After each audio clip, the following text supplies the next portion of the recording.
Me dicen si pueden ver la presentación.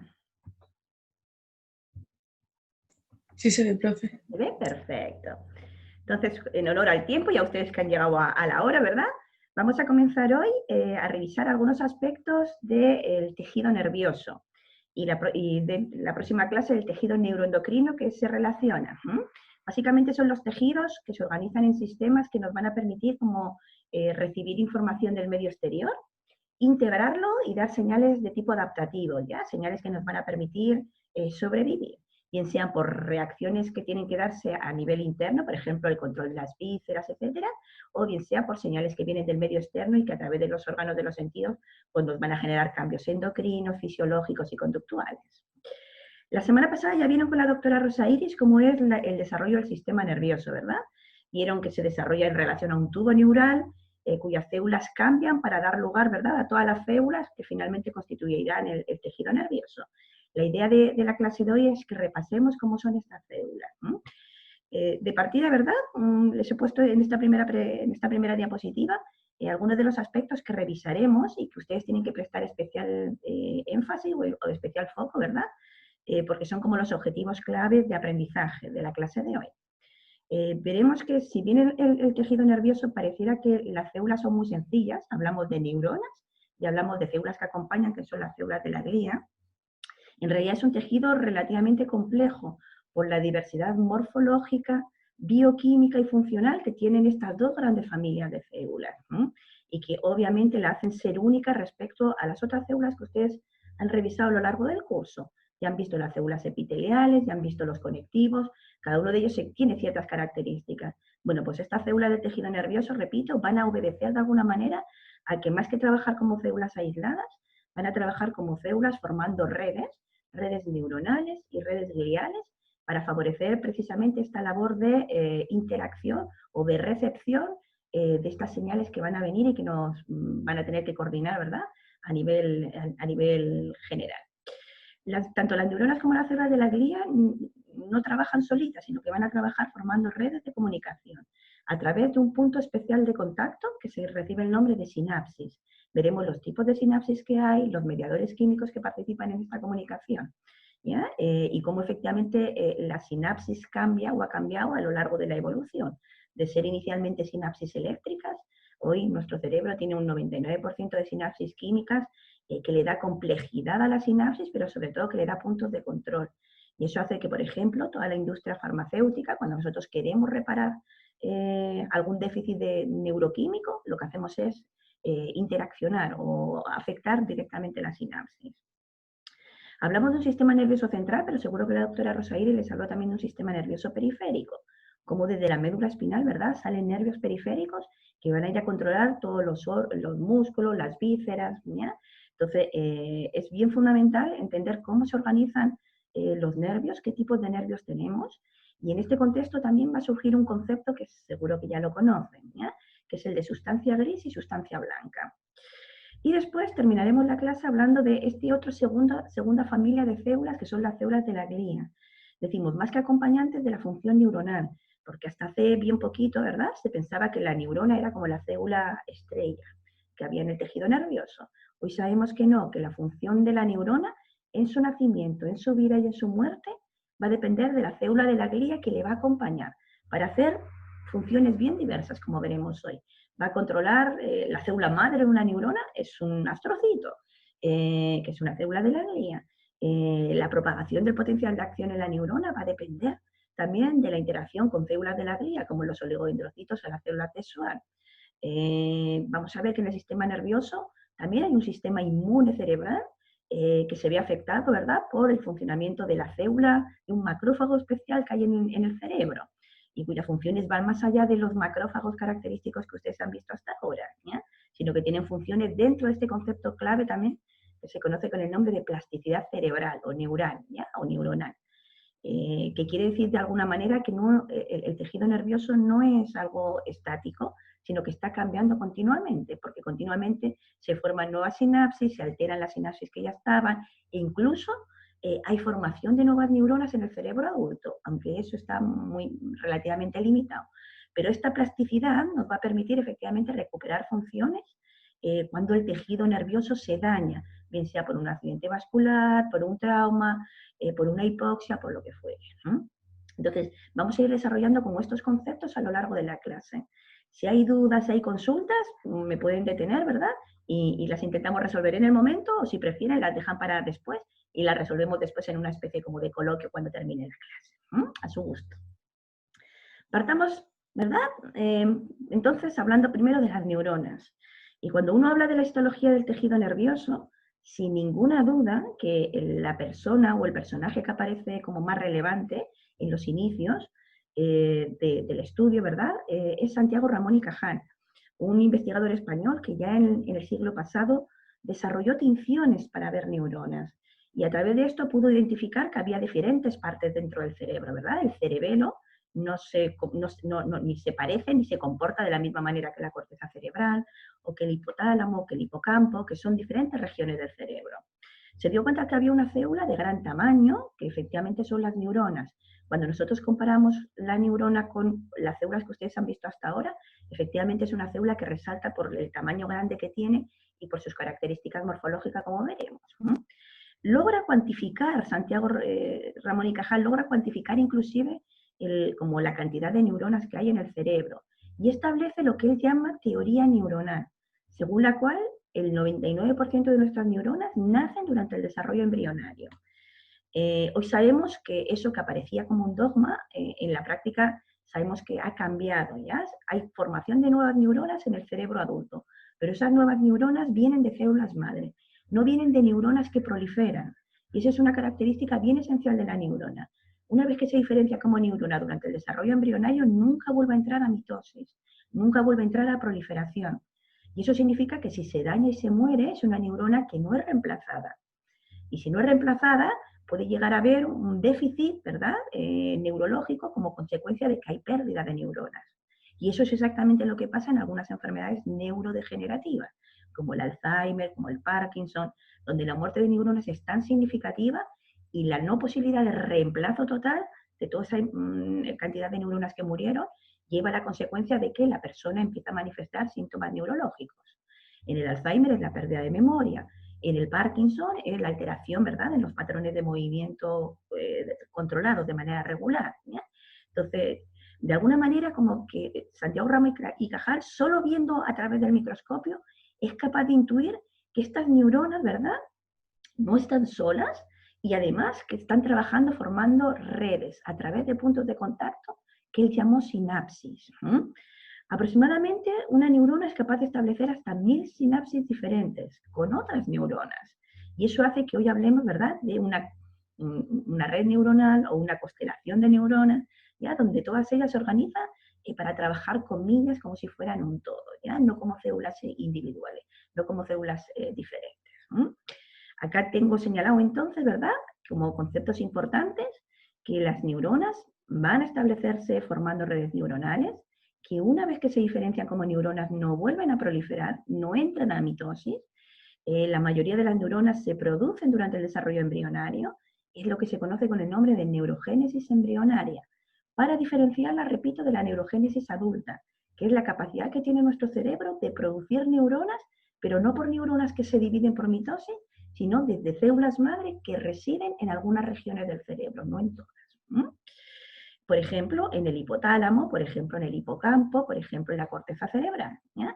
En estas estructuras cerebrales tenemos cierta capacidad de reemplazo, pero obviamente es una capacidad que está bastante más limitada de lo que pasa en el embrión. Lo que sí que no cambia a lo largo de la vida es la capacidad de formar sinapsis.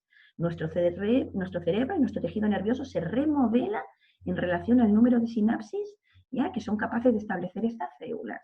Y eso es bien importante porque a lo largo de la vida siempre formamos sinapsis, pero hay un periodo crítico de formación de sinapsis.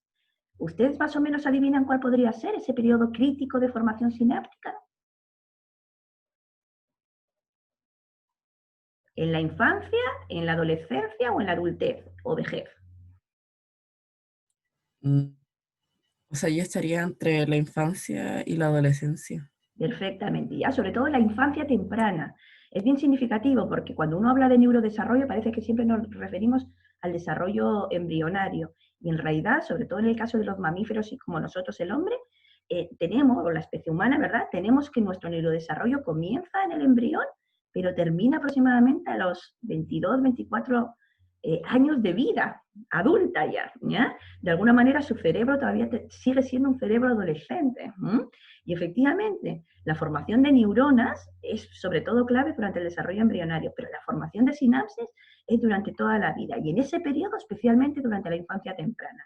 Los 2 a 3 primeros años de vida son fundamentales para el establecimiento de las redes neuronales. Luego, efectivamente, hay un proceso donde hay redes neuronales que no se utilizaron nunca y que se van a tener que eliminar. Eso sucede en la adolescencia, en la pubertad, donde se produce el fenómeno de poda sináptica.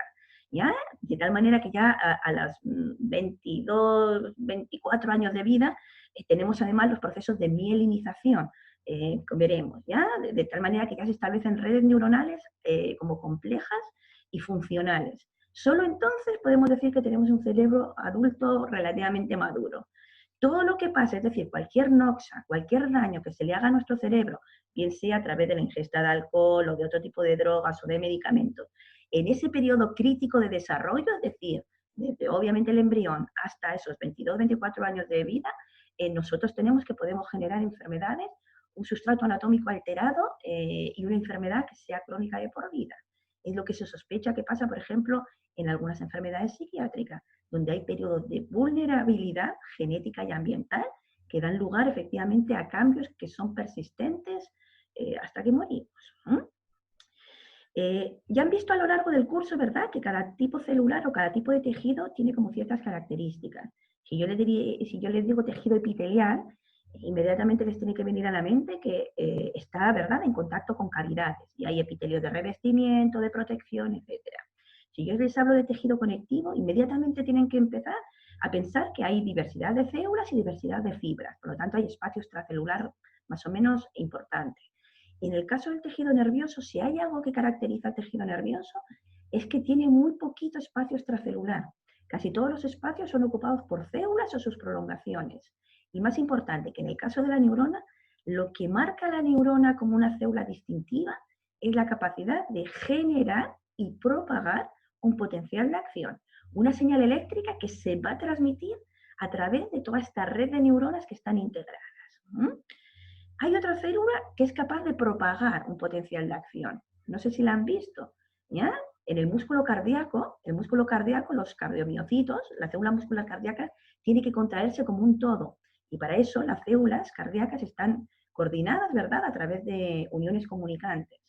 Bueno, ahí se transmite un potencial de acción, pero las células cardíacas no son capaces de generarlo.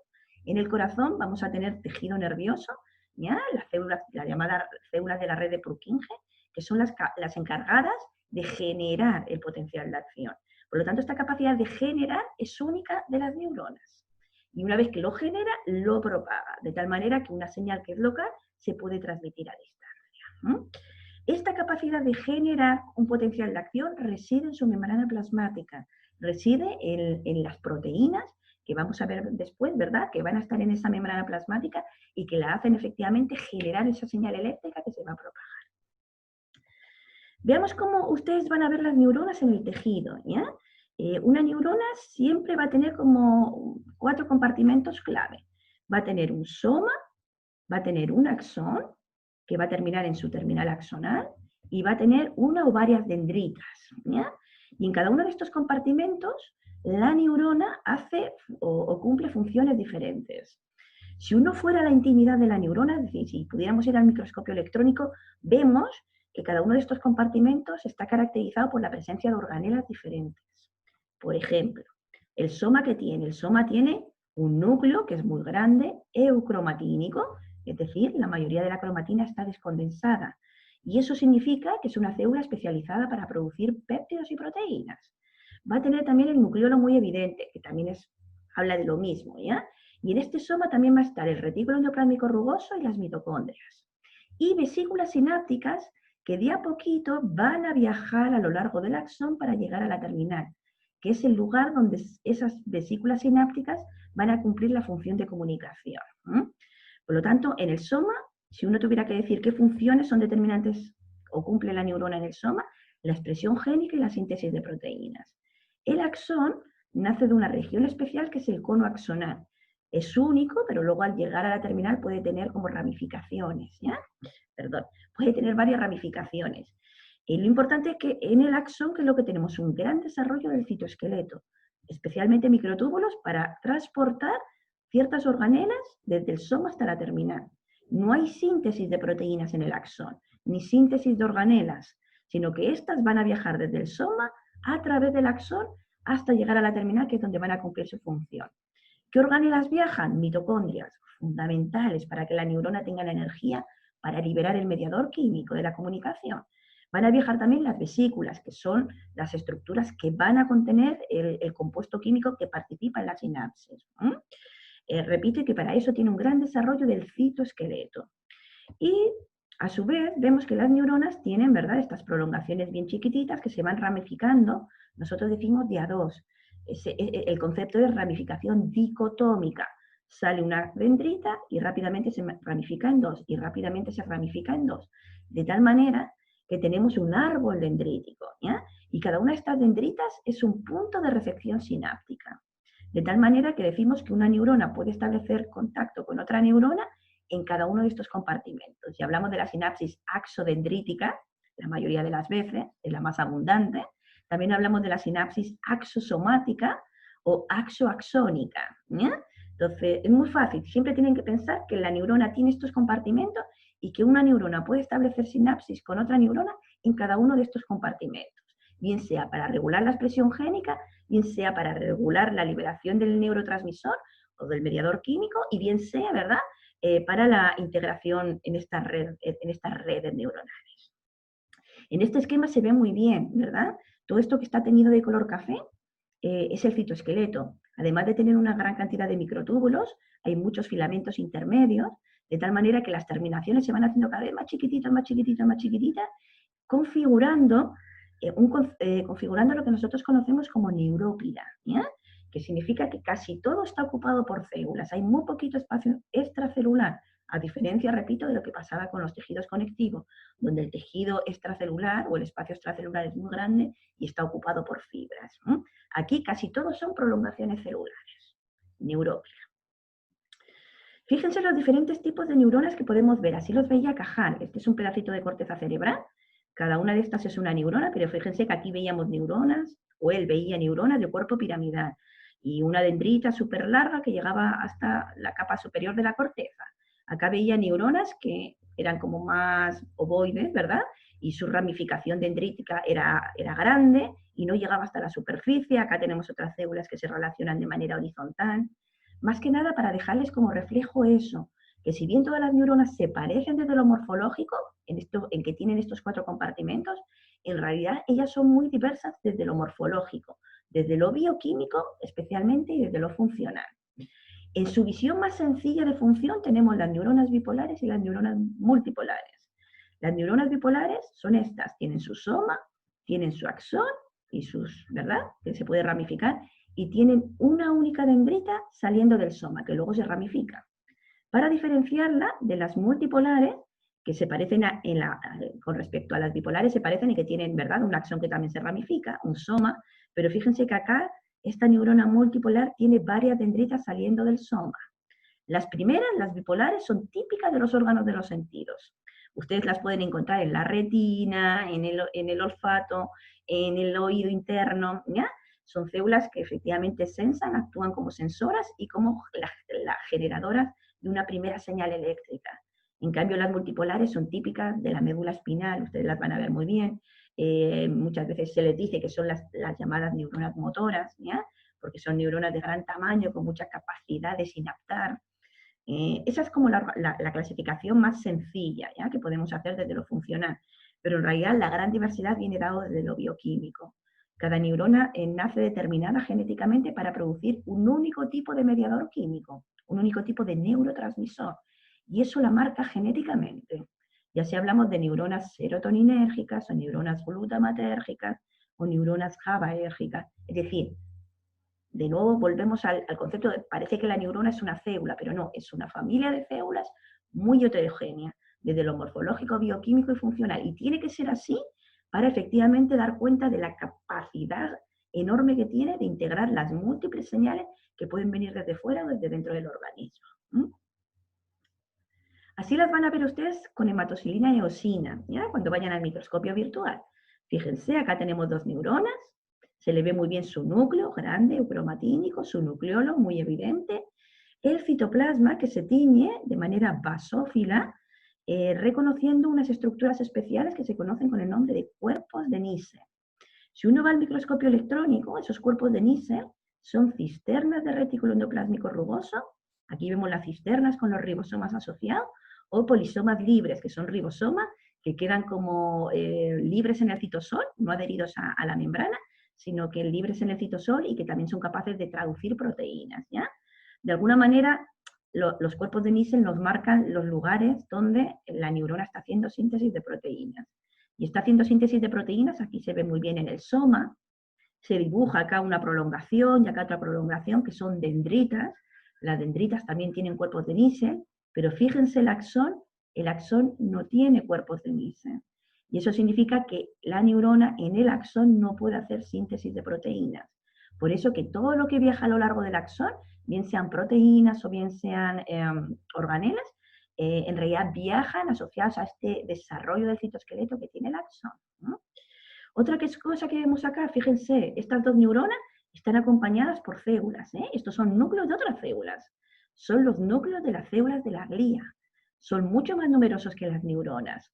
En el caso de la glía no le vemos los límites a las células porque son tan finitos que en realidad no podemos ver el límite a nivel de microscopio óptico. Pero sí sabemos que tienen prolongaciones súper finas y que se van solapando entre sí para formar esta neurópila tan tupida, tan densa, ¿eh? Muy poquito espacio extracelular. Cuando ustedes ven estos espacios en blanco, en realidad estos espacios en blanco son artificiales. Son espacios producto del procesamiento del tejido.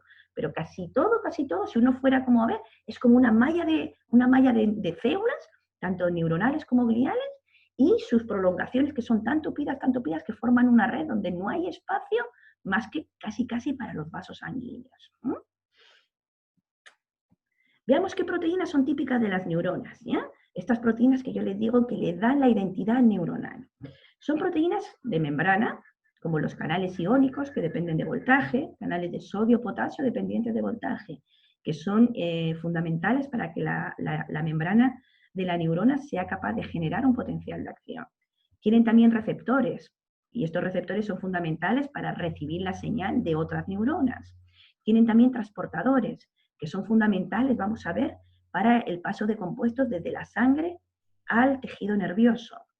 Y esto es bien significativo, porque una de las características fundamentales de la neurona, yo les he dicho, que es la posibilidad, ¿verdad?, es que no proliferan, y por lo tanto, digamos que nuestro organismo ha desarrollado medidas de protección, de barreras de protección, y tenemos múltiples barreras para impedir que haya compuestos que desde la periferia puedan entrar al sistema nervioso y dañar el tejido nervioso, ¿ya? Lo vamos a ver después con mayor detenimiento. Entonces, si se dan cuenta, todas estas proteínas dan cuenta de esta función que tiene la neurona de excitabilidad eléctrica, es decir, que son capaces de generar y transmitir un potencial de acción y que además necesitan ser protegidas del medio ambiente periférico por el cual les pueden llegar tóxicos u otros compuestos que pueden dañar la función neuronal. Obviamente que tienen también y expresan de manera específica proteínas citosólicas, ¿ya? Y esas proteínas citosólicas van a dar cuenta de la estructura de las organelas, del citoesqueleto y de enzimas. Y enzimas bien importantes porque son enzimas que van a participar en la síntesis de los mediadores químicos, en la síntesis de los neurotransmisores. Así se llaman los compuestos que van a participar en la sinapsis. Esos neurotransmisores no se producen porque, por ejemplo, serotonina es un neurotransmisor, glutamato es un neurotransmisor. No se producen porque haya un gen que codifica para serotonina, sino que hay un gen que codifica para una enzima que va a biotransformar una molécula inicial hacia el compuesto biológicamente activo, que en este caso va a ser el neurotransmisor. Y así hablamos de síntesis genética o síntesis genómica y síntesis enzimática. Los neurotransmisores se van a producir por síntesis enzimática. A diferencia de los enzimas que participan en la formación, que esas sí son de síntesis genómica. Y vamos a tener también proteínas que son de secreción, como algunos neuropéptidos y neurohormonas, que junto con los neurotransmisores van a ser como las letras con las cuales las neuronas van a hacer palabras y frases, ¿verdad?, para comunicarse entre sí. La regla general es que una neurona produce siempre genéticamente un único tipo de neurotransmisor y puede producir una combinación de 2 o 3 neuropéptidos o neurohormonas diferentes. Y eso significa que, claro, volvemos, no sé si ustedes recuerdan seguramente la matemática de la secundaria, ahí tenemos que con esa combinación ya de compuestos, ¿cuántos mensajes puede hacer? Y es 2 a la n, puede hacer muchísimos, ¿ya? Miles o millones de mensajes que puede efectivamente entregar una neurona con esta combinación de mediadores químicos.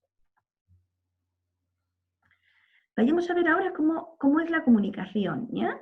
Ese punto de contacto entre dos neuronas. ¿Hasta ahora va bien? ¿Van entendiendo un poquito el relato? ¿Entienden? Sí, perfecto. Sí, profe. Perfecto. Entonces vamos a ver ahora ese punto de contacto entre las dos neuronas, ¿ya? En la versión más sencilla, que es la sinapsis axodendrítica. Esa sinapsis puede ser de dos tipos, puede ser eléctrica, puede ser química, que tienen diferencias entre sí, ¿ya? De partida, la sinapsis eléctrica está mediada por uniones en hendidura, o gap junctions, que ustedes las debieron de ver cuando hablaron de epitelios. También se llaman uniones comunicantes. Esa unión comunicante, básicamente, es que tenemos dos células, en este caso dos neuronas, cada una de ellas participa formando la mitad de un canal, de tal manera que cuando llega el potencial de acción, los dos canales se acoplan y permiten el paso de iones desde un citoplasma hasta el otro. Si se dan cuenta, este es un proceso extremadamente rápido, ¿ya? Porque rápidamente se comunican los dos citoplasmas y cuando pasan iones que depolarizan o generan una señal eléctrica, esta se propaga rápidamente. También decimos que es una comunicación simétrica, porque las dos neuronas participan de la misma manera, es decir, las dos entregan el mismo componente a la comunicación, las dos van a entregar la mitad de un canal. ¿Ya? En los textos, en las literaturas hablamos de hemicanales, ¿ya? Pero en realidad son dos hemicanales que se acoplan para formar un canal completo. Y estos hemicanales están formados por una proteína especial que es la conexina. Y en realidad las conexinas son, bueno, proteínas de membrana que se pueden fosforilar. De hecho, el potencial de acción lo que hace es fosforilar estas proteínas para que se acoplen, ¿ya? Pero que son súper diversas. Algunas conexinas aparecen solo durante el desarrollo embrionario, otras aparecen en el adulto, otros aparecen solo cuando el tejido nervioso se daña. Por lo tanto, son muy variadas entre sí, pero todas las conexinas se organizan para esto, ¿ya? Para formar uniones comunicantes. Entonces, si nos volvemos al gráfico anterior, ¿verdad? Decimos que la sinapsis eléctrica está mediada por uniones en hendidura, o uniones comunicantes, o gap junctions, que depende del acoplamiento de hemicanales en ambas neuronas, por lo tanto, las membranas pre y postsinápticas son simétricas. Las dos aportan de la misma manera la comunicación. Y también decimos que es una transmisión muy rápida, ¿ya? En términos de, obviamente, cuando la comparas con la sinapsis química, los dos son procesos extremadamente rápidos, ¿ya? Pero en la sinapsis química veremos que hay una mediación de señalización intracelular, mientras que acá no, son dos citoplasmas que se relacionan entre sí y que si efectivamente el estímulo es excitatorio o estimulatorio, vamos a ver que rápidamente la segunda neurona va a generar y propagar un segundo potencial de acción. Este tipo de sinapsis eléctricas en nuestro organismo, en nuestro cerebro, no son tan frecuentes. Son frecuentes más bien durante el desarrollo embrionario, no tanto en el cerebro adulto. Y en el cerebro adulto empiezan a aparecer especialmente cuando hay daños. ¿Ya? Cuando hay un daño por una hipoxia o por un déficit de oxígeno, tenemos que estas sinapsis eléctricas empiezan a aparecer de una manera muy significativa. Y eso me lleva también a recordarles otro concepto. La neurona es una célula que requiere de mucha energía. Requiere de mucha energía para generar el potencial de acción, para transmitirlo, para hacer la liberación de los mediadores químicos, para transportar a lo largo del axón. Y esa energía, que en definitiva desde el punto de vista biológico son el ATP, ¿verdad? El adenósido trifosfato, esa energía la neurona la va a conseguir desde el metabolismo aeróbico, es decir, depende de oxígeno. Y es dramática el cómo se altera su membrana y cómo se altera su función. Y finalmente cómo esto le lleva a la muerte cuando hay déficit de oxígeno. ¿Y cuándo hay déficit de oxígeno? Por hipoxias, por accidentes vasculares, donde se daña un vaso que va a llevar sangre. Con la sangre, ¿verdad? Llega la glucosa, que es el metabolito que la neurona utiliza de manera excepcional para producir su energía, llega también el oxígeno. Si el aporte vascular se limita, tenemos que una neurona puede sobrevivir entre 3 a 4 minutos. Por encima de eso, de los 5 minutos, empieza a tener daños que ya no son recuperables. De ahí, repito, la necesidad que tenemos de proteger a la neurona de daños posibles. Ahora, si ahora nos vamos a la sinapsis química, tenemos que esa sinapsis química tiene diferencias, ¿ya? De partir de esa sinapsis química vamos a ver que hay un verdadero espacio que separa la primera neurona de la segunda. Ese espacio se conoce con el nombre de espacio entre sinapsis, espacio intersináptico. Es chiquitito, pero existe. Y en realidad este es el verdadero espacio extracelular que hay entre las células, ¿ya? A diferencia del tejido conectivo, donde tenemos un espacio extracelular tremendo de grande ocupado por fibras, acá no. Es el espacio intersináptico el verdadero espacio extracelular. Y fíjense qué chiquitito que es. 20 a 40 nanómetros. Es bien, bien pequeñito. También decimos que en este caso la participación de las dos neuronas es diferente. Una va a entregar el mensaje y la otra va a entregar la puerta de entrada de ese mensaje. Vale decir, el receptor. Por lo tanto, decimos que las membranas pre- y postsinápticas son asimétricas. Y también decimos que la comunicación acá está mediada por la liberación de estos compuestos químicos o neurotransmisores hacia este espacio intersináptico. Esta liberación depende de calcio, ¿ya? Y por lo tanto es un proceso de exocitosis. Si uno compara una sinapsis con la otra, vemos que en la sinapsis química tiene que llegar el potencial de acción. El potencial de acción tiene que generar cambios en la primera neurona para que se produzca la liberación del neurotransmisor. El neurotransmisor tiene que viajar desde el espacio sináptico hasta el receptor de la segunda neurona y empezar a generar cambios ahí. Eso significa que este proceso de sinapsis química, claro, es más lento, ¿ya? Igual estamos hablando de milisegundos, pero es mucho más lento que en la realidad de la sinapsis eléctrica. Y además, muchas veces la sinapsis química genera cambios genómicos en la segunda neurona. Y obviamente que cuando estamos hablando de cambios genómicos, eso significa que son procesos a largo plazo, ¿ya? A diferencia de la sinapsis eléctrica más inmediata. Vayamos al microscopio electrónico. Así vemos una sinapsis química. Esta es la primera neurona y esta es la segunda neurona. Fíjese que la neurona presináptica, es decir, la que va a liberar el mediador químico, ¿qué es lo que tiene? Tiene numerosas mitocondrias, ¿sí? Es lo que necesita para generar energía. Tiene numerosas vesículas claras que nosotros hoy sabemos que contienen el neurotransmisor. La segunda neurona está separada de la primera neurona por un pequeño espacio, pero que es real. Este es el espacio sináptico, ¿ya? A diferencia de lo que pasaba en la sinapsis eléctrica, donde en realidad no hay una separación real, es casi una separación virtual la que hay entre los dos semicanales. Acá no, hay un verdadero espacio sináptico, de tal manera que cuando llega el potencial de acción, entra calcio, se libera el neurotransmisor, acá tenemos una imagen muy linda, ¿ya? De una vesícula que está exocitando, y ahora este neurotransmisor tiene que impactar sobre receptores que están en la segunda neurona para generar cambios. Esa es la comunicación química. Como regla, la neurona va a producir un único tipo de neurotransmisor toda su vida. Siempre es el mismo. Puede producir 2 a 3 neuropéptidos, ¿ya? Combinados. Y lo más importante como concepto, que el exceso o déficit de neurotransmisores va a producir enfermedades. Vamos a ver algunos de los neurotransmisores más característicos, son muy poquitos. Se van a sorprender porque apenas son 5 o 6, ¿ya? Como neurotransmisores. La familia de los neuropéptidos es mucho más amplia y hablaremos de ellos en la próxima clase, ¿ya? Pero los neurotransmisores son los que están acá reflejados, fíjense. Tenemos la familia colinérgica, que el neurotransmisor utiliza acetilcolina. Acetilcolina participa en los procesos de formación de memoria. ¿Recuerdan alguna enfermedad donde se afecte la memoria? Alzheimer. El Alzheimer, muy bien, ¿ya? En el Alzheimer es una enfermedad que inicia por la muerte de neuronas colinérgicas que proyectan al hipocampo. Y esa muerte de neuronas hace que efectivamente la función del hipocampo se vea afectada de tal manera que no es capaz de formar nueva memoria. Tenemos otra familia de neurotransmisores que son las catecolaminas, ¿ya? Y ahí hablamos de neuronas dopaminérgicas que producen dopamina, adrenérgicas que producen adrenalina o noradrenérgicas que producen noradrenalina.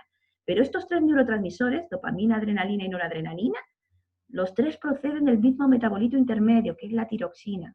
Esta tiroxina se va a diferenciar primero a L-dopa, dopamina, adrenalina y noradrenalina. Es la misma ruta de biosíntesis.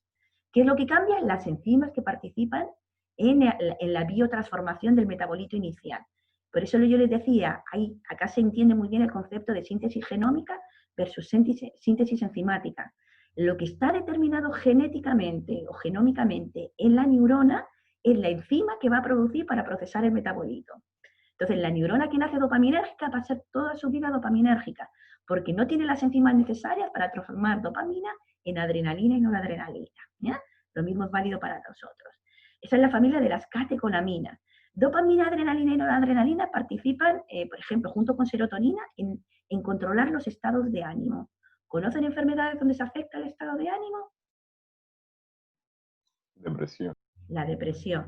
La depresión es un déficit. Aquí no mueren neuronas, pero lo que tenemos es un paciente que tiene déficit de sus sinapsis serotoninérgicas y adrenérgicas y noradrenérgicas principalmente. Y eso hace que el paciente, esas redes neuronales donde estaban participando esas neuronas, ya se vean afectadas. Y eso hace que efectivamente tengamos un cuadro clínico característico de depresión, de pues, baja de ánimo, que la persona nos ilusiona, falta de energía, que es súper característico de la persona, ¿verdad?, que vive con depresión. Y por lejos, los dos aminoácidos más, o los dos neurotransmisores más importantes, o más extendidos, no más importantes, más extendidos en nuestro cerebro son las neuronas glutamatérgicas y GABAérgicas. Fíjense, glutamato es un aminoácido, ¿ya? Directamente. Ya no es un aminoácido, porque en estos casos son aminoácidos que se transforman, ¿ya? Se me había olvidado hablarles de las indolaminas, ¿ya? Las indolaminas proceden del triptófano, que se va a metabolizar hacia serotonina, o hacia melatonina, pero melatonina es un neuropéptido, ¿ya? Pero por lejos, lo que yo les decía, nuestra corteza cerebral, sobre todo, tiene una gran densidad, millones de neuronas glutamatérgicas y GABAérgicas, que en sí mismos son aminoácidos. De hecho, GABA procede de una descarboxilación del glutamato, ¿ya? Pero eso es suficiente para que el glutamato sea el neurotransmisor excitatorio por excelencia, mientras que GABA sea un inhibidor, ¿ya?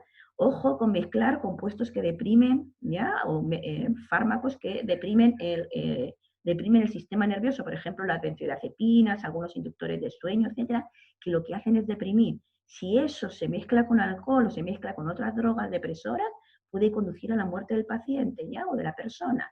Por lo tanto, fíjense, quizá el concepto, para mí no es tan importante que sepan los diferentes neurotransmisores que hay, ¿ya? Sino que entiendan el concepto de que el neurotransmisor es lo que le da la identidad genética, es como el apellido a la neurona, ¿ya? Le da su identidad. Que la neurona va a producir siempre el mismo tipo de neurotransmisor. Y bien sea que lo produzca en exceso, que lo produzca en defecto, vamos a tener enfermedades neurales, neurológicas, cerebrales ya asociadas. Ese es el concepto. Desde el punto de vista bioquímico, ¿por qué es importante? Porque acá es donde van a participar los fármacos, ¿ya?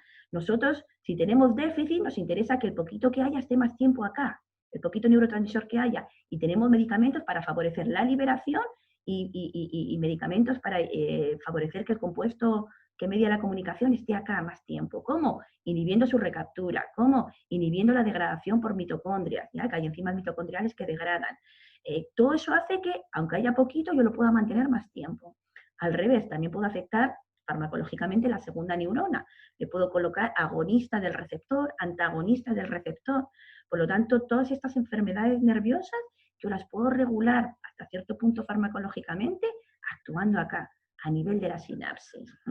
Ese es el interés que nosotros le damos sobre todo, no solo porque las neuronas se comunican entre sí, sino que esa comunicación tiene que ser perfecta. Y si hay algo que la altera, en algunas ocasiones yo puedo intervenir farmacológicamente para mejorar. ¿Profe? ¿Sí? Dijo que una neurona hacía solo un neurotransmisor, pero la dopamina y la adrenalina vendrían siendo neurotransmisores diferentes, ¿no? Son neurotransmisores diferentes, actúan sobre receptores diferentes. Sí. Pero una neurona puede hacer ambos. No, siempre el mismo neurotransmisor. ¿Ya? ¿Qué es lo que lo determina? Que exprese o no las enzimas que están interviniendo en el metabolismo. Por ejemplo, ¿ya? La tirosina se transforma en L-dopa y dopamina. Ahí participa una enzima, enzima 1. Ahora, de dopamina se puede transformar en adrenalina si tiene enzima 2. O sea, 1 y 2. Y si llega a noradrenalina es porque tiene la enzima 1, 2 y 3. Hay algunas neuronas que solo expresan la enzima 1, otros que expresan la enzima 1 y 2, y otras que expresan la enzima 1, 2 y 3, de tal manera que completan la ruta metabólica. ¿Ya? Eso está determinado genéticamente. La que nace dopaminérgica va a ser dopaminérgica toda su vida. No es que por alguna razón que se vuelva loca empieza a transformar, empieza a producir ahora otro metabolito de la ruta. No, siempre el mismo. Claro. ¿Hasta acá se entendió bien el concepto de comunicación nerviosa? Dos tipos de comunicación, la eléctrica y la química, con sus diferencias. La química, obviamente, para nosotros es una evolución, ¿ya? Las primeras sinapsis en los invertebrados, por ejemplo, si ustedes fueran un calamar, ¿ya? Los calamares cuando escapan tienen que tirar un chorro de tinta. Bueno, esos son mecanismos súper rápidos de escape, básicos para la supervivencia. Bueno, pues en los invertebrados predomina la sinapsis eléctrica, porque tienen un uso diferente al que nosotros le hacemos, ¿ya? En nuestro caso, en nuestro cerebro, comillas, más evolucionado, la sinapsis química puede considerarse una evolución de aquellas. De hecho, en el cerebro embrionario también es así. Empiezan a aparecer las sinapsis eléctricas y luego esas se modifican, son necesarias para que empiecen a aparecer las sinapsis químicas. ¿Ya? Por lo tanto, dependen unas de otras. Pero evolutivamente, nosotros decimos filogenéticamente, el cómo aparecen en la evolución, la sinapsis química, repito, implica mucho más etapas de control. Es una regulación y es una comunicación mucho más exquisita, pero también nos genera muchas más vulnerabilidades. O sea, una cosa muchas veces viene asociada con la otra, ¿ya? Mayor posibilidad, pero mayor susceptibilidad. ¿De qué? De enfermar, porque alguno de todos estos procesos, alguno puede verse afectado. Pero por lejos nuestro cerebro utiliza la sinapsis química, nos hace más vulnerables, pero efectivamente nos hace ser mucho más eficientes en términos de ser, de lo que somos capaces de hacer con nuestras redes neuronales, ¿ya? Con nuestro cerebro. Vayamos ahora a entender un poquito, ¿verdad? ¿Dónde hay neuronas? Uno entiende y claramente dice, en el cerebro, ¿sí? ¿Tenemos neuronas fuera del cerebro? Como neuronas. ¿Ustedes qué creen?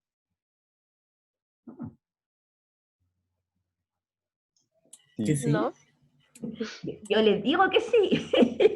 De hecho, si se recuerdan, en la clase de la doctora Rosaire, seguro que cuando hablaron del tubo neural, hablaron de las crestas cromafines, ¿ya? O las crestas neurales, y los derivados de las crestas neurales. Bueno, pues parte de los derivados de crestas neurales, por ejemplo, es la médula adrenal, que veremos en la próxima clase, y esas son células, las células de la médula adrenal, de la glándula adrenal, son células de origen nervioso, son como neuronas modificadas.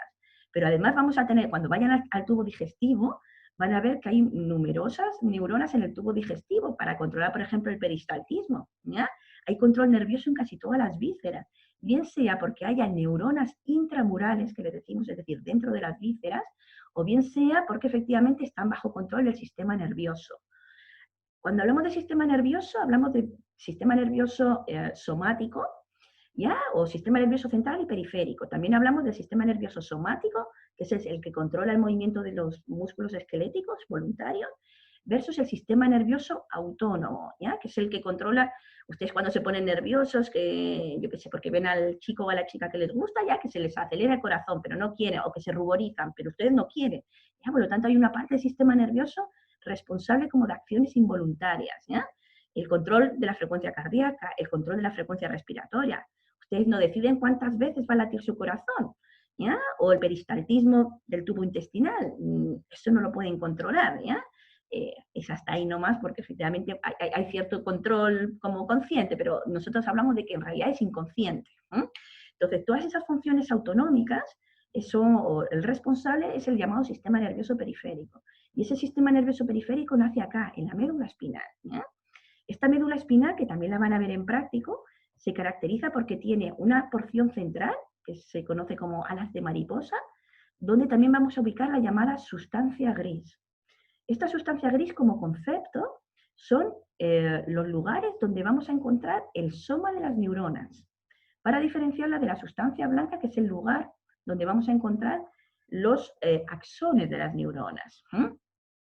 Importante, en el sistema nervioso, digamos que la médula espinal forma parte del sistema nervioso central, ¿ya? Pero en la médula espinal la sustancia gris es interna y la sustancia blanca es periférica.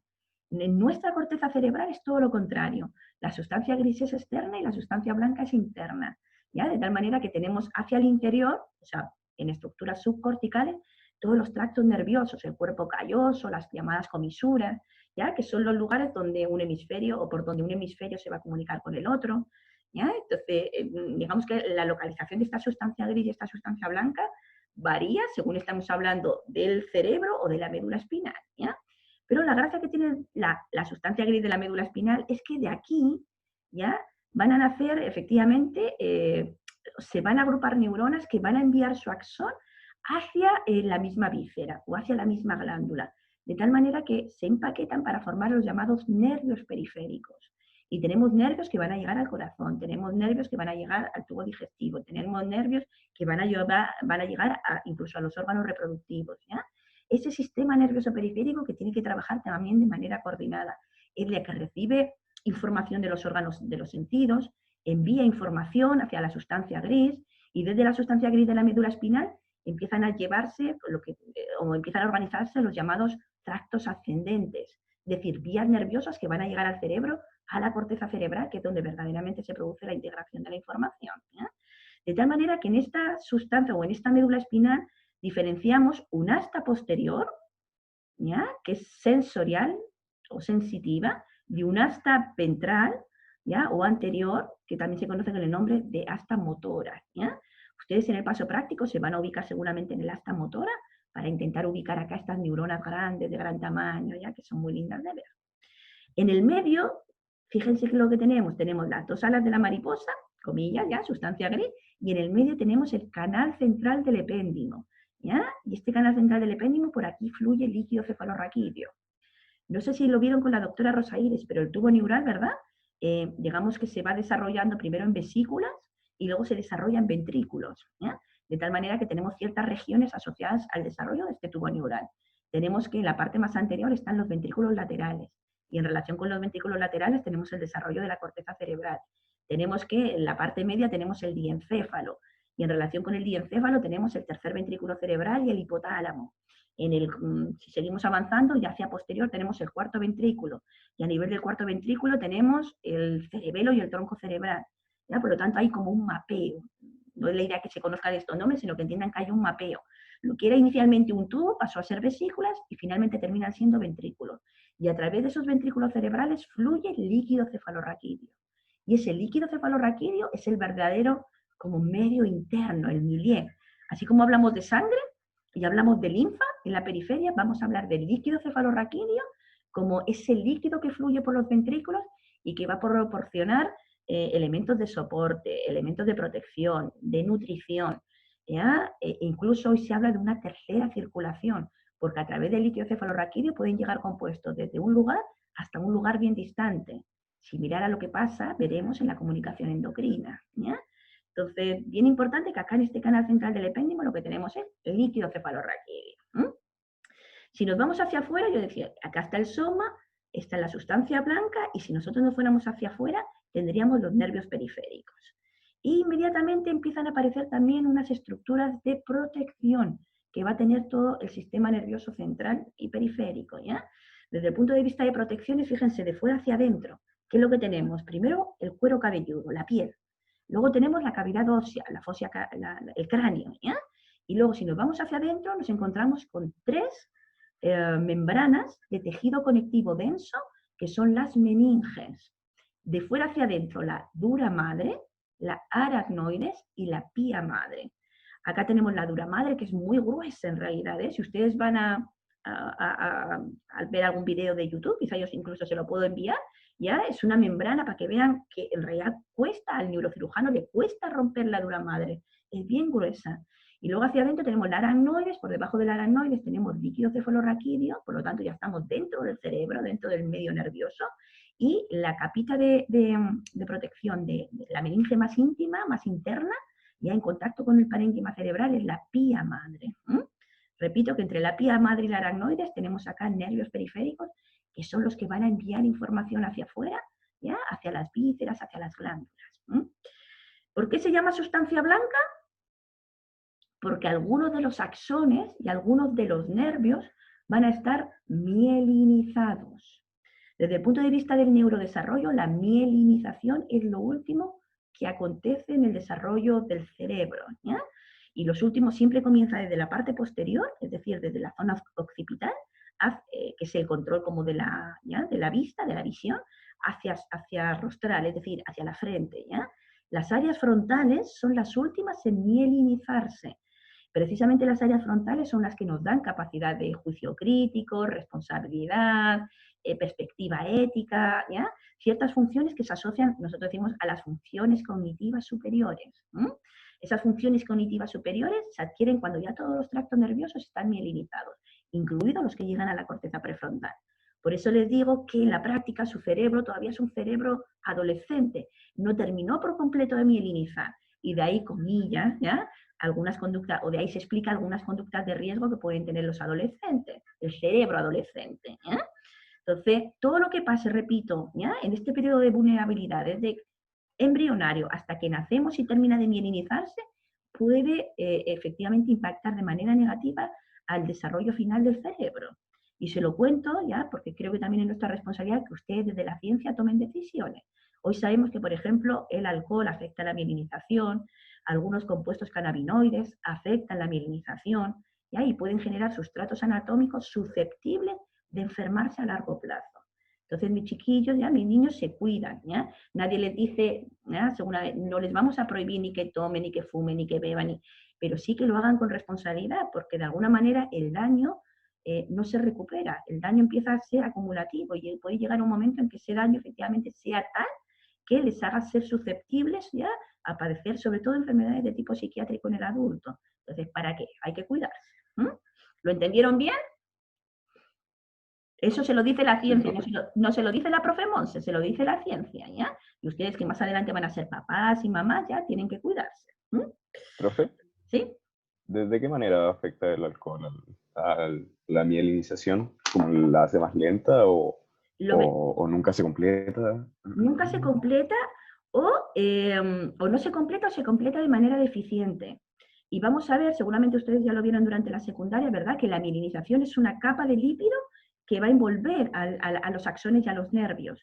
De tal manera que ese revestimiento hace que aumente la velocidad de propagación del potencial de acción. Es decir, nos hace ser mucho más eficientes en el término de cómo llega la información a donde tiene que llegar finalmente, que es la corteza cerebral, ¿ya?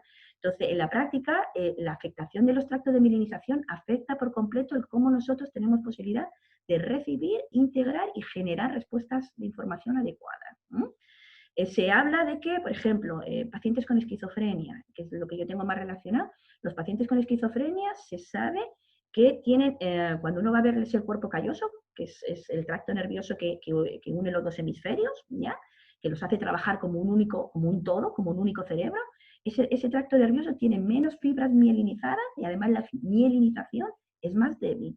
Lo mismo pasa con la ingesta del alcohol, ¿ya? Si uno va a ver el cerebro de un paciente alcohólico, ya adulto, pero cuando uno va a ver el cerebro también tiene tractos mielínicos menos mielinizados de lo que debieran.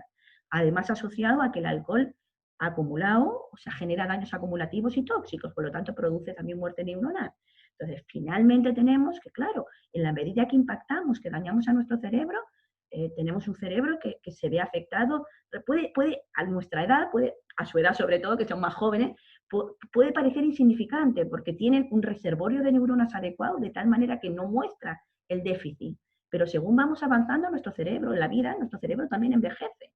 Y puede llegar el punto o el momento donde efectivamente ese déficit neuronal empieza a manifestarse como un déficit neurológico. ¿Se entiende? ¿Ya? Mientras tengamos un reservorio neuronal adecuado, como pareciera que no, pero ojo, ya estamos con un déficit. Es decir, ya tenemos un sustrato anatómico alterado. ¿Ya? Ahora, a nuestras edades todavía no se nota, pero según nos vamos haciendo viejitos, donde ese reservorio es fundamental para mantener una actividad neuronal adecuada, una actividad cerebral adecuada, empezamos a manifestar síntomas, ¿ya? O podemos empezar a manifestar enfermedades que son, obviamente, ya de este tipo de naturaleza. En el caso, por ejemplo, también de la esquizofrenia, hay una esquizofrenia que es hebefrénica, se le dice juvenil. Claramente, ojo, hay susceptibilidad genética, ¿ya? Pero si a la susceptibilidad genética le añades esta vulnerabilidad ambiental, claro, tenemos un fenotipo que se expresa mucho más tempranamente. Tenemos una enfermedad que se expresa mucho más tempranamente, ¿ya? Entonces, quizá el mensaje es que se lo cuento yo porque entiendan que efectivamente nuestro neurodesarrollo no termina cuando nosotros nacemos. Termina cuando efectivamente nosotros completamos todo nuestro cerebro desde el punto de vista adulto. Y eso sucede en nuestra especie muy tardíamente. Entonces, hasta entonces somos vulnerables, después también, ¿eh? Pero hasta entonces la vulnerabilidad es como para toda la vida. Entonces, ¿por qué no cuidarnos? No prohibirnos. Sí, claro que bueno, cuando estamos de fiesta, etcétera, una cervecita y demás, no hace, está bien, pero diferente es tomar una cerveza a tomarse 1 litro de cerveza, ¿ya? Y llegar a casa que uno no sabe quién es uno. Entonces, en la práctica, la ciencia les dice, sobre todo a sus edades, que tienen que cuidarse, ¿ya? Lo mismo con la toma de medicamentos que a su edad no necesitan, como estos que les permiten estar alertas, y se supone que dormir menos para estudiar, ni necesitan medicamentos para dormir, ¿ya? Sino una buena higiene de sueño, organizar bien su tiempo, ¿ya? Ni mucho menos también eso, los cannabinoides, que están muy, muy de moda ahora. El mensaje es que, claro, quizás no les pasa nunca nada, pero si tienen alguna susceptibilidad genética y le acompañan de la vulnerabilidad ambiental, pueden manifestarse enfermedades que de otra manera no se manifestarían. Entonces, hay que estar alerta a eso porque la ciencia hoy nos dice que esta es la realidad nuestra. Yo creo que ese es como un mensaje importante para ustedes. Para todos, pero sobre todo... Profe, Dime. ¿existen fármacos o procesos que inhiban esa inhibición de mielinización? O sea, que produzcan mielina. No, lo que existe son enfermedades desmielinizantes.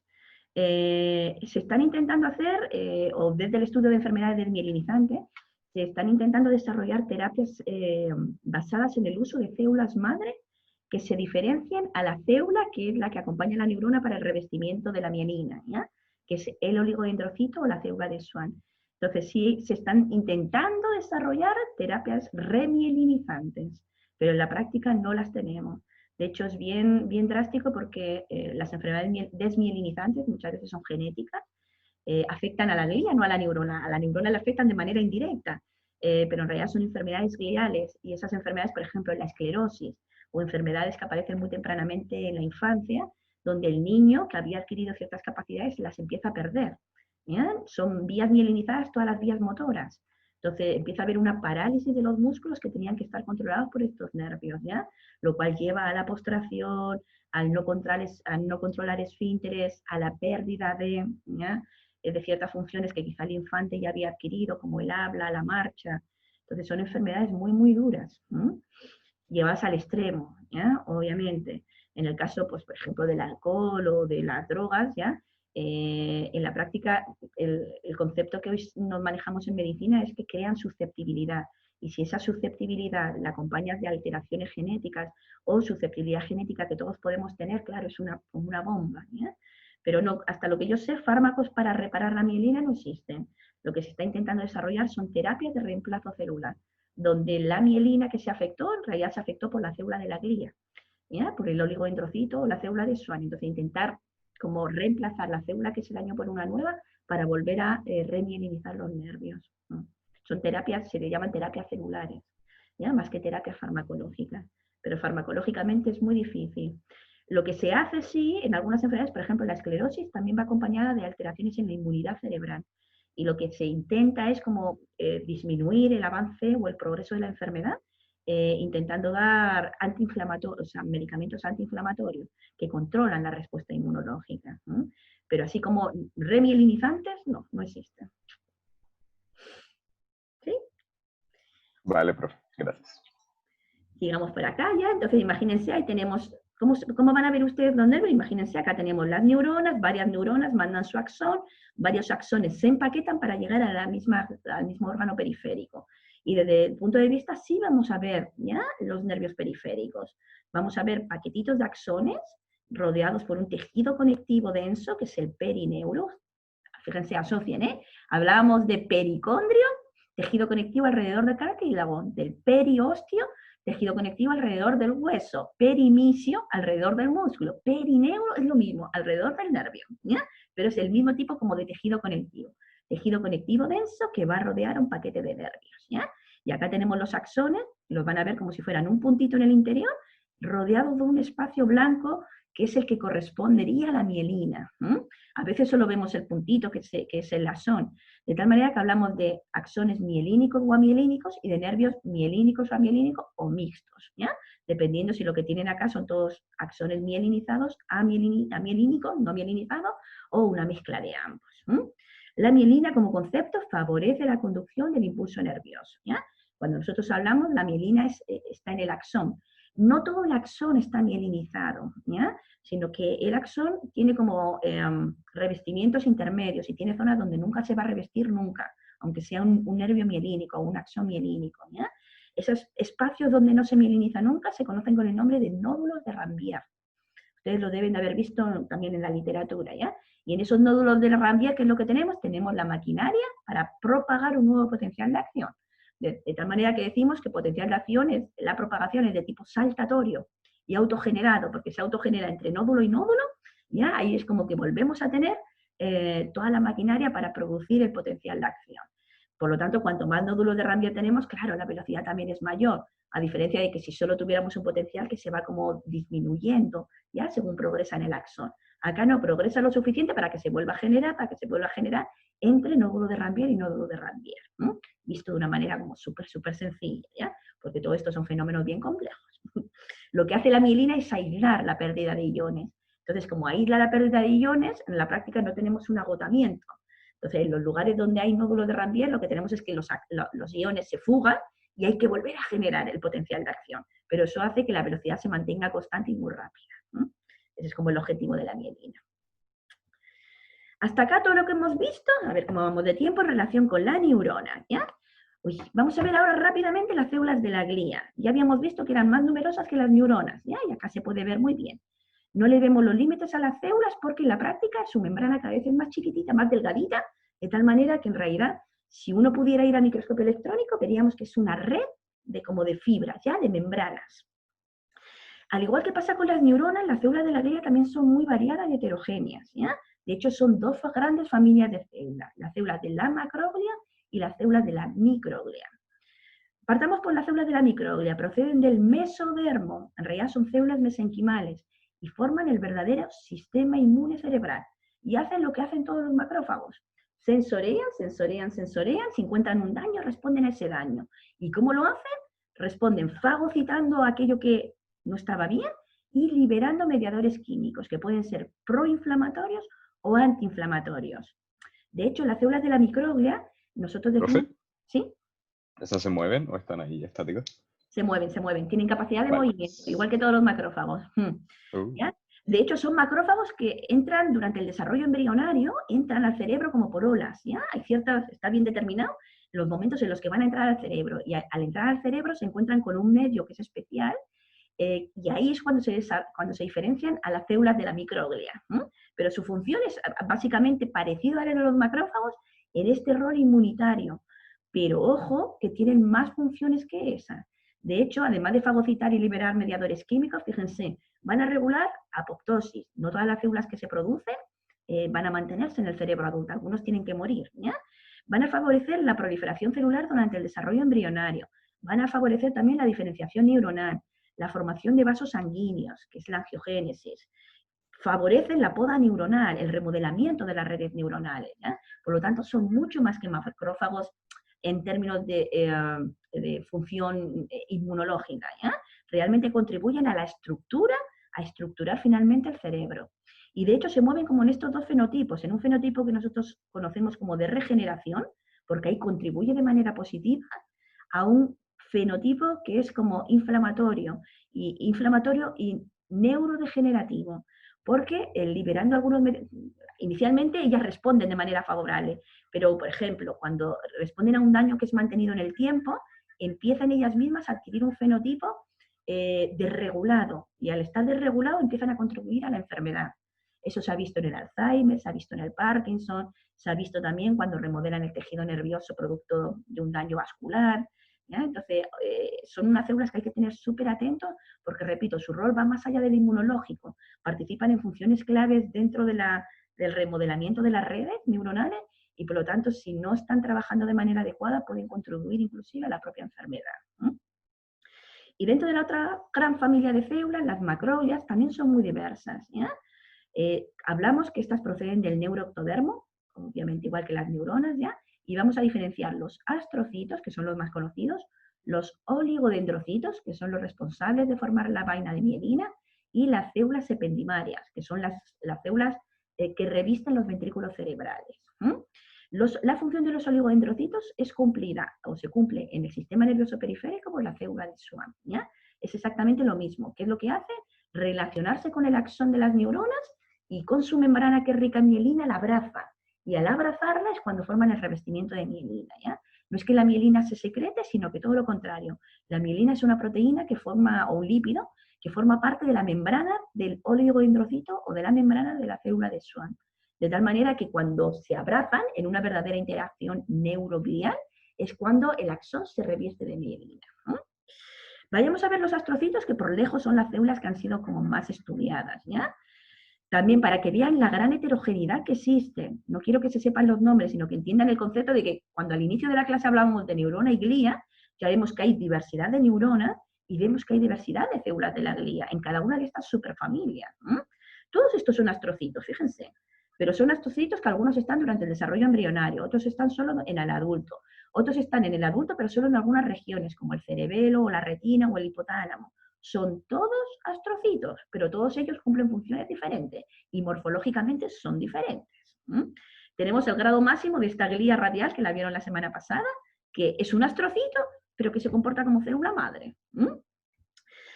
¿Cuál es la gracia de estas? Primero, ¿qué es lo que les une? Les une a todos ellos que expresan este filamento intermedio glial, este filamento intermedio que se conoce como GFAP, proteína ácido fibrilar glial. Es lo único que tienen en común, ¿ya? ¿Qué tienen, o lo único, o lo más significativo desde el punto de vista molecular? Yo puedo estudiar el tejido nervioso sabiendo qué es neurona y qué célula de la glía, por ejemplo, con marcadores para estas proteínas, ¿ya? ¿Qué es lo otro que más o menos tienen en común? Es que ellas compartimentalizan el tejido nervioso. Vale decir que un astrocito se relaciona con los vasos sanguíneos y con las neuronas que hay en su territorio. ¿Se dan cuenta? Este es el soma y cómo las prolongaciones se van haciendo chiquititas, chiquititas, chiquititas. Por eso que estas prolongaciones más finas yo no las veo en microscopio óptico. Acá lo que se ha hecho ha sido inyectar un compuesto fluorescente que se distribuye y claro, vemos efectivamente que las ramificaciones más grandes podrían verse, pero las más pequeñitas, ¿verdad? En realidad es un árbol. Astro, viene del nombre como que fuera un astro, el sol, ¿ya? Por eso se les da como esa imagen. Como son de cuerpo grande, hablamos de macro, ¿ya? Macroglía. Pero en la práctica, para diferenciarla de la microglia, que es de cuerpo pequeñito, ¿ya? Pero este hecho de que tengan membranas como bien desarrolladas y cada vez más pequeñitas, más finitas, es lo que efectivamente le da como esa apariencia de astro. Y a través de esta interacción neuroglio-radial, de alguna manera hablamos de la unidad neurogliovascular, perdón, ¿ya? Neurona, que están en el territorio de la glía, del astrocito que la acompaña, y en relación de este astrocito con el vaso sanguíneo. ¿Y por qué? Porque el astrocito le va a ayudar a las neuronas de su territorio a desarrollar ciertas funciones. Por ejemplo, le va a ayudar en el metabolismo, o facilita el metabolismo neuronal. El astrocito es la única célula de todo el cerebro que acumula glucosa en forma de glucógeno.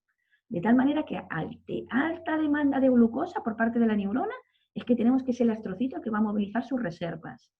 Además, el astrocito tiene la gracia de que puede metabolizar parcialmente esa glucosa al lactato y entregarle lactato a la neurona. Uno diría, bueno, ¿qué ventaja le da a la neurona? Le da una ventaja grande. Si ustedes han hecho bioquímica, ¿verdad? Y han visto el ciclo de Krebs, aproximadamente desde la glucosa, una neurona obtiene 35-36 ATPs. Desde el lactato, como es el metabolito intermedio, es menos, pero lo consigue más rápidamente, porque ya como que el lactato es un metabolito del ciclo de Krebs. Por lo tanto, este hecho que yo les decía del metabolismo oxidativo, en la práctica la neurona consigue más rápidamente ATP desde el lactato que desde la glucosa. Consigue menos, pero más rápidamente. Y ante ciertas condiciones de activación, eso es lo que quiere la neurona, ¿ya? Entonces, sí, nosotros hablamos de acoplamiento metabólico entre la neurona y la célula de la glía. Regulan el flujo de sangre al cerebro, ¿ya? En su interacción con el vaso sanguíneo. Y esto es muy importante, porque en los lugares donde hay sinapsis activas, tenemos que esas neuronas tienen más demanda de energía y por lo tanto tienen más demanda de glucosa y de oxígeno y de ATP. Pues la célula que distribuye la sangre a los lugares más activos es precisamente el astrocito. El astrocito es capaz de liberar mediadores que vasodilatan o que contraen los vasos sanguíneos. Si vasodilata, va a llegar más sangre y con la sangre llegan todos los nutrientes y llega el oxígeno, ¿ya? De tal manera que ahí también tenemos una segunda interacción entre la neurona y la célula de la glía. Para funcionar bien, la neurona necesita que la célula de la glía le redistribuya metabolitos, ¿ya? Para mantener sus membranas, mantener su potencial de acción, para favorecer la sinapsis, etc. van a regular, no todas las sinapsis son conocidas como sinapsis tripartita, ¿ya? Estas solo se dan en algunas regiones especiales, pero en esta sinapsis tripartita, el astrocito libera gliotransmisores. Igual que la neurona liberaba neurotransmisores, la glia es capaz de establecerse formando redes gliales, el astrocito es capaz de establecerse formando redes gliales y liberar sus propios mediadores de comunicación, no a cualquier lugar, sino a la sinapsis, con lo cual favorecen o interfieren en la comunicación neuronal. Hoy se sabe, por ejemplo, que este tipo de gliotransmisores es fundamental para formar bien la memoria en el hipocampo, es fundamental para formar bien la memoria en la corteza cerebral y seguramente tiene funciones que realmente todavía no sabemos para qué. Pero esto que era como clave, dice, bueno, si hay algo que destaca la neurona es su capacidad de comunicarse entre sí, para formar redes.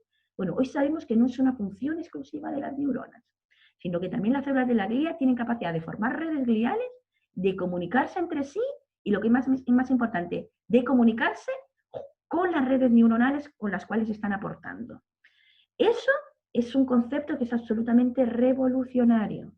Todo lo que les decía yo antes de la farmacología, que va dirigida a la sinapsis, ese es, y yo tengo esa mirada que es la farmacología del pasado. La farmacología del futuro y el entender bien la salud y la enfermedad del cerebro va a pasar por entender cómo la glia se relaciona con la neurona en términos de comunicación, cosa que hasta ahora, repito, era como ir en contra del dogma, ¿ya? Donde la neurona era como la célula estrella del cerebro. Hoy sabemos que no. La neurona necesita de la glia para todas estas cosas y para algo tan esencial como la comunicación neuronal para integrar información. Así que ojo con la, digamos, con esta función que hasta ahora no se ha tomado muy, es una función relativamente novedosa, pero estoy seguro que el futuro como del estudio del cerebro va a partir mucho por ahí. Y la función que sí o sí tienen que conocer, que es que el astrocito participa en la formación ya de la barrera más íntima. Hemos hablado de la piel, del hueso, de las meninges, pues hay de la barrera inmunológica, que es la microglia, e incluso hay una barrera excepcional, que es la barrera sangre-cerebro, también llamada barrera hematoencefálica. Y es que los vasos sanguíneos del cerebro son especiales. En la mayor parte de la periferia tenemos vasos abiertos, de tal manera que la sangre y los compuestos que van en la sangre, por así decirlo ya, son los compuestos, salen y entran libremente. En el cerebro no. En el cerebro tenemos una barrera que dificulta el paso de compuestos desde la sangre hacia el parénquima cerebral y al revés, desde el parénquima cerebral o tejido nervioso hacia la sangre. Todo con una finalidad, proteger a las redes neuronales y a las redes gliales. Especialmente a las redes neuronales, que son las que no proliferan, ¿ya? Porque las redes gliales, la glia, el astrocito, sí es capaz de proliferar ante un daño. Entonces, ¿dónde reside entonces la barrera? En el vaso sanguíneo. Decimos que son vasos sanguíneos cerrados o continuos. Son continuos porque las células endoteliales que están alrededor del vaso expresan uniones estrechas. Y esas uniones estrechas impiden la comunicación de lo que hay dentro de la sangre respecto al parénquima cerebral. Entonces la comunicación se da a través de estos transportadores que yo les decía. Las células endoteliales de los capilares sanguíneos cerebrales tienen que tener transportadores para favorecer la entrada de glucosa, la entrada de aminoácidos, ¿ya? La entrada de fármacos. Obviamente no hay un transportador para la entrada de fármacos, sino que diseñamos fármacos que sean capaces de utilizar los mecanismos de transporte que tiene la barrera, ¿ya? Por cuando yo necesito que haya un fármaco que entre, porque es dentro del cerebro donde va a cumplir su función. De una manera muy general, así se vio para que vean, si yo inyecto un colorante, ¿ya? El colorante difunde por toda, en sangre, difunde por toda la sangre, excepto en el tejido nervioso. No entra ni al cerebro ni a la médula espinal. ¿Ya? Si nosotros nos vamos al microscopio electrónico, ¿qué es lo que tenemos? En realidad este es un esquema, ¿verdad? Tenemos que así son los capilares sanguíneos del cerebro. Tenemos las células endoteliales unidas a través de uniones estrechas que impiden que haya un paso libre de compuestos entre la sangre y el parénquima cerebral. Además de las células endoteliales, por fuera tenemos una célula especial que es el pericito, que forma la membrana basal del capilar, pero además hoy sabemos que es célula madre y que puede diferenciarse a nuevas células endoteliales. Y por fuera tenemos los pies, tenemos una terminación especial de los astrocitos que se conocen como pie chupadores, ¿ya? Es lo de menos. Lo que tenemos son astrocitos rodeando al vaso. Y acá también se establece una comunicación porque la capacidad de la célula endotelial de expresar uniones estrechas depende del astrocito. Si no tenemos astrocitos, no tenemos uniones estrechas, ¿ya? Repito, esta es la gracia de la barrera hematoencefálica, no que prohíbe el paso, sino que regula el paso. Y solo va a pasar al cerebro aquello que efectivamente tenga que pasar porque hay transportadores, ¿ya? Para compuestos biológicamente activos, para hormonas, repito, para glucosa, para aminoácidos, para diferentes compuestos. ¿Hay compuestos, comillas, que burlan la barrera? Por supuesto que sí. ¿Se les ocurre qué naturaleza bioquímica tendrían que tener estos compuestos? Son lípidos, proteínas, hidratos de carbono. ¿Qué naturaleza tendrían que tener los compuestos que pasan libremente la barrera? Que no necesitan transportadores. Lípidos. Lípidos, efectivamente, ¿ya? Y ahí el alcohol es un lípido, por eso pasa y por eso tiene consecuencias sobre la función y la conducta rápidamente. Tenemos otros metabolitos, ya las hormonas, la hormona del estrés, el cortisol, veremos, es capaz de pasar. Y por eso en condiciones de estrés también se modifica nuestra conducta, porque son compuestos que pasan rápidamente. Las hormonas esteroidales, la testosterona, los estrógenos, la progesterona también pasan rápidamente, ¿ya? Precisamente porque al ser lípidos no necesitan mecanismo de transporte, sino que difunden libremente. Esto era un poquito lo que yo les quería mostrar, no me voy a parar mucho porque vamos justito de tiempo, pero básicamente es eso, que entiendan el concepto de que la barrera no es que dificulte, no es que impida el paso, sino que permite el paso solo de aquellos compuestos para los cuales hay transportadores. Hay diferentes mecanismos de transporte, ¿ya? Acá tenemos la difusión pasiva, la del alcohol, ¿ya? O la de los lípidos, acá tenemos los compuestos que por carga pueden ser endocitados. Cuanto más polar es un compuesto, más fácilmente que entre, y eso lo sabe muy bien la industria farmacéutica, nos coloca, hace fármacos con un montón de grupos aminos, ¿ya? Aminos positivos, porque efectivamente son capaces de ser, esos compuestos son endocitados por carga, ¿ya? Y luego están los que tienen mecanismos de transporte para entrar, ¿ya? Endocitosis mediada por receptores o endocitosis mediada por transportadores. Estos son los mecanismos que utilizan habitualmente los compuestos que a nosotros nos interesa. Así entra glucosa, así entran aminoácidos, así entran algunas hormonas. A través de estos transportadores o receptores yo engaño también a la célula endotelial para que me haga pasar algún fármaco. Quizá lo más significativo es que así como hay una mirada hacia entrar, también hay una mirada hacia salir, ¿ya? Y muchas veces tenemos fármacos que lamentablemente se acostumbran, digamos que la barrera se sensibiliza y empieza a expresar proteínas que lo que hacen es, está bien, el fármaco entró, pero el fármaco sale y nunca llega al parénquima cerebral para cumplir su función. Y esto, lamentablemente, es lo que pasa en algunas enfermedades, en algunos cánceres cerebrales, donde la quimioterapia no es tan efectiva, porque al poquito andar, las células de la barrera empiezan a expresar estos transportadores de salida y por lo tanto el fármaco lamentablemente no llega nunca a cumplir su función. Por eso que hay tumores cerebrales que son de muy difícil abordaje a través de quimioterapia, solo para que le vean como el vínculo un poquito con lo clínico. Para terminar, rápidamente, algo ya les conté, ¿verdad?, sobre los oligodendrocitos en el sistema nervioso central y las células de Schwann en el sistema nervioso periférico. Vemos acá, son macroglias de cuerpo grande, pero se dan cuenta que las prolongaciones son más pequeñitas que las que tiene el astrocito, ¿ya? Y acá vemos cómo se interaccionan con el axón. El axón es lo que aquí aparece en amarillo, este es el oligodendrocito, la célula de Schwann, su membrana es la que es rica en mielina y como empieza a abrazarse, ¿ya? Termina efectivamente configurando capas de mielina. Cuanto más capas de mielina, más aislado el axón está y por lo tanto es más fácil que propague el potencial de acción. No todos los axones, ya hemos visto, son mielínicos, eso está determinado genéticamente. De hecho, por ejemplo, las primeras fibras que transmiten el dolor no son amielínicas, ¿ya? Si ustedes se pinchan, van a tener un dolor como bien brusco, pero si rápidamente como que se soban el dedito, mecánicamente, acá tenemos un estímulo mecánico, el dolor pasa. Y eso es porque la información mecánica llega mucho antes e inhibe la transmisión de la información del dolor. No, más que nada, no es que se lo sepan de memoria, sino que les quiero dar como, existen axones que son amielínicos y tienen su razón de ser, ¿ya? O sea, el que esté mielinizado o no también va a depender de la condición genética. ¿Yo me puedo aprovechar de esto? Por supuesto que sí. Si ustedes tienen un dolor y no quieren tener fármacos, a veces uno va a la comilla, a medicina alternativa. Por ejemplo, la acupuntura. La acupuntura permite inhibir el dolor mecánicamente porque la transmisión mecánica es más rápida que la información del dolor. Y por lo tanto yo mecánicamente hago que se inhiba la transmisión de la información del dolor, porque la información del dolor se transmite por vías amielínicas. Parece una tontera, pero para que vean que nosotros también podemos utilizar esta información desde el punto de vista médico.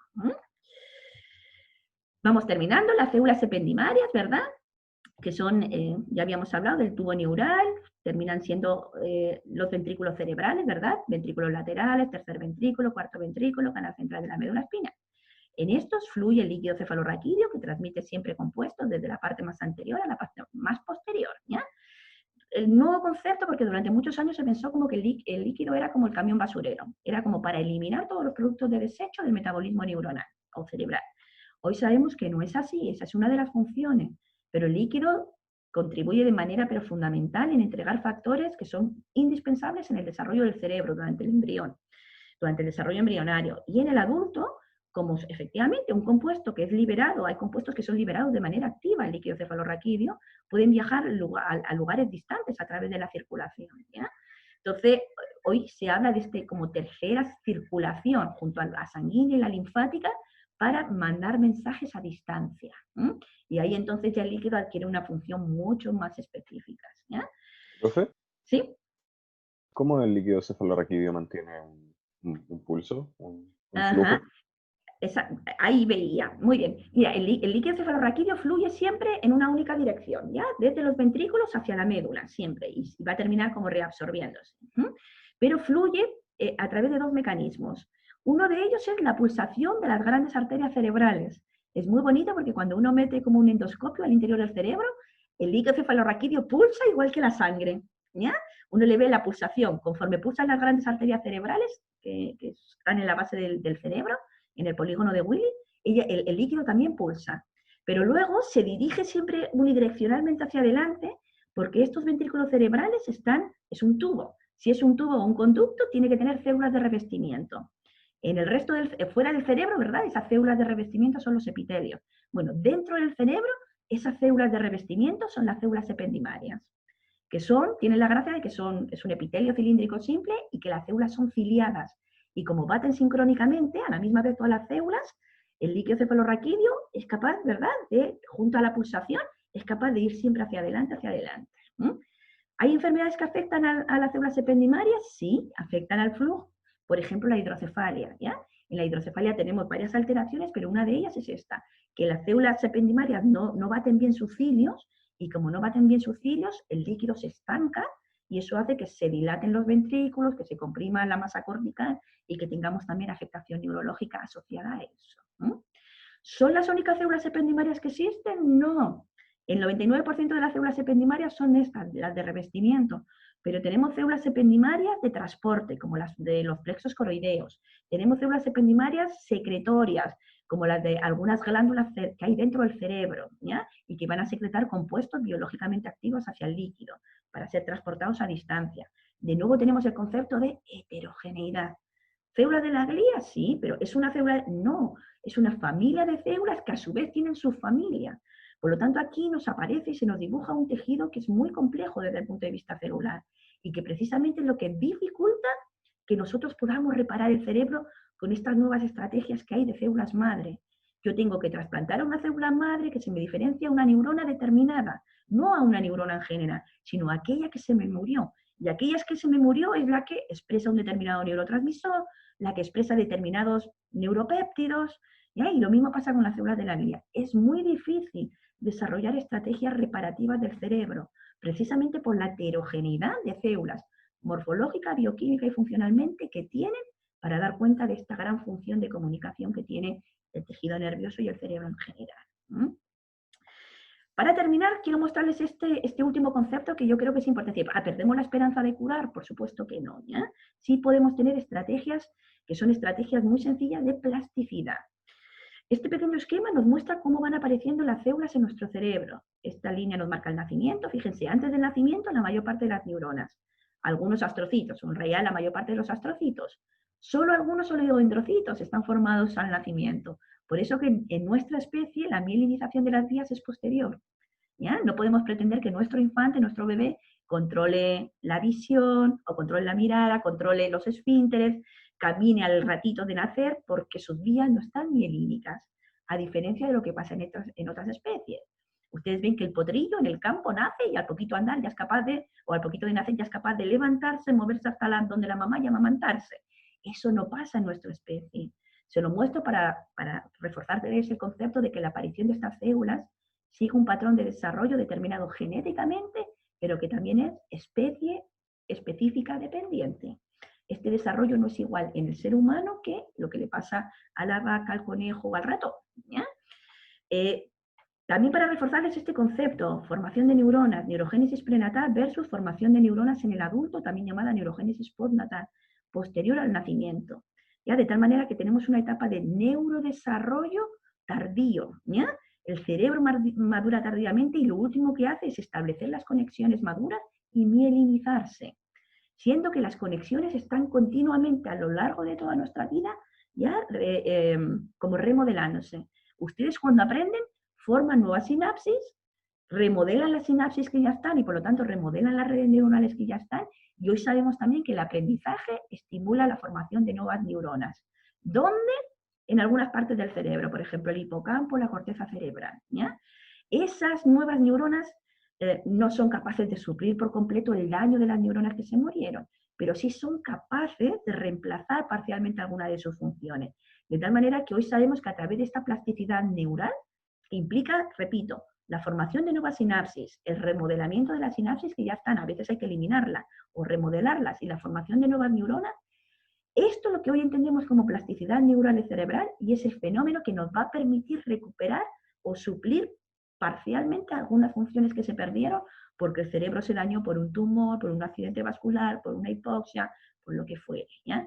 Entonces sí tenemos posibilidad, ¿ya? No tenemos que ver el tejido nervioso y el funcionamiento cerebral como si fuera una fotografía, sino que sí tenemos capacidad de inducir al cambio. Cuando ustedes estimulan a un bebé, lo estimulan a formar nuevas sinapsis. Cuando ustedes aprenden, ya más adultos, están estimulados a formar nuevas sinapsis y nuevas neuronas. ¿Ya? Y esto pasa a lo largo de toda la vida. ¿Ya? Entonces, sí tenemos posibilidad. Una persona que no camina, posterior a que, obviamente, la emergencia quirúrgica que pueda haber, rápidamente lo ponen a caminar de vuelta. Lo hará muy lentamente al principio, pero finalmente puede lograr tener cierta autonomía. Obviamente que depende del daño, hay daños que son irrecuperables, pero hay daños que son recuperables parcialmente en la medida que el paciente pueda adquirir un cierto grado de autonomía. Y entonces dejamos de tener un paciente postrado a un paciente que es capaz de caminar o de deambular. Entonces es bien fundamental, ¿ya? Porque en la medida que le hagamos una como rehabilitación oportuna a tiempo, podríamos mitigar un poquito el déficit neurológico que puede quedar o las secuelas neurológicas con las que quedan. ¿Qué nos dice también esta fotografía o este esquema? Que podemos formar nuevas neuronas. Y si podemos formar nuevas neuronas, entramos a un nuevo campo que es el desarrollo de terapias de reemplazo celular. ¿Que son difíciles? Efectivamente, por esto que yo les decía de la heterogeneidad de células que hay. ¿Que son imposibles? Bueno, habrá que echar, ya habrá que caminar desde la investigación para saber más sobre cómo, qué es lo que hace que una neurona que procede de una célula madre, qué es lo que hizo que esa célula se diferenciara a una neurona de determinado tipo, o se diferenciara a célula de la glia de determinado tipo. Y en eso estamos trabajando en los laboratorios. ¿Ya? Nosotros en la Facultad de Medicina, yo trabajo en un laboratorio de biología de células madre, donde efectivamente estamos desarrollando terapias de reemplazo para la hidrocefalia, para los pacientes que nacen con hidrocefalia. Tengo un compañero que está trabajando en terapia de reemplazo precisamente para la esclerosis, ¿ya? Para estas enfermedades desmielinizantes. Porque la terapia con células madre, si bien no es una realidad ahora, mirar a futuro sí es una oportunidad de tratamiento, donde yo pueda reemplazar la célula que se murió o que se dañó por una célula que está sana. Entonces, los primeros pasitos y los primeros caminos hay que andarlos, ¿ya? Entonces, la invitación es que cuando esto, ¿verdad?, retome un poquito la normalidad, que ustedes se acerquen a los laboratorios. La Facultad de Ciencias también tiene laboratorios trabajando con células madre, que se animen a dar ese campo o ese salto de venir a la universidad para que yo les cuente estas cosas, a realmente ser partícipes de crear nuevo conocimiento que pueda ser útil. Y yo creo que el ser universitario, lamentablemente ustedes no han tenido esa posibilidad como de vivirlo en el campus, pero ser universitario significa también como meterles en la cabecita ese germen de que ustedes pueden contribuir, de que estamos muy lejos de saber toda la realidad, todo lo que está pasando. Hay muchas más preguntas que respuestas, y que desde los laboratorios se trabaja, y desde su campo de trabajo, desde la bioquímica, se trabaja para dar respuesta a esas preguntas. Y podemos cambiar el curso de la enfermedad, podemos curar enfermedades y podemos darle una nueva oportunidad de tratamiento a los cientos o a los miles de pacientes que puede haber, ¿ya?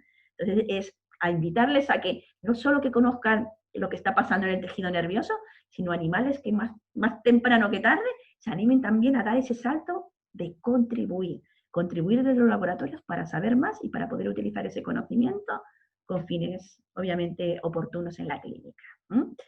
Esto era más o menos lo que yo les quería contar hoy. Espero que no se me, creo que me he alargado, porque a mí estos temas me entusiasman y me alargan, pero espero que les haya sido como significativo y que efectivamente creo que dentro de nuestro trabajo también está como estimularnos a que el saber más está bien, pero hay que saber más para tener una visión de servicio, que creo que también es una mirada universitaria de nuestro quehacer diario. Así que espero que les haya gustado.